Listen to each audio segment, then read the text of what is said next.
بھائی علامہ صاحب، ہم نے آپ کے سامنے مسلم شریف کی 3 حدیثیں پیش کری، تینوں کی تینوں حدیثیں صحیح ہیں، الگ الگ اسناد سے ہیں۔ اس کے بعد بھی آپ کا یہ کہنا ہے کہ یہ الفاظ رسول کریم صلی اللہ علیہ وسلم کے اوپر بہتان ہے، تو یہ بہتان کس نے لگایا ہے علامہ صاحب؟ وہ کون سا راوی ہے جس نے یہ بہتان لگایا ہے؟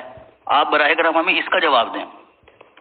اس کا جواب تو بالکل آسان ہے مولم صاحب، کہ جن الفاظ کو ائمہ محدثین جن پر یہ حکم لگا دیں کہ یہ الفاظ منسوخ ہیں، یہ الفاظ منکر ہیں، یہ الفاظ ثابت نہیں ہیں نبی علیہ الصلوۃ والسلام سے، ان کے بارے میں یہی کہا جاتا ہے کہ یہ الفاظ پیارے نبی صلی اللہ علیہ وسلم کے نہیں ہیں، یہ ان کے ذمے لگائے گئے ہیں، اور جو ذمے لگائے جاتے ہیں وہ بہتان ہوتا ہے۔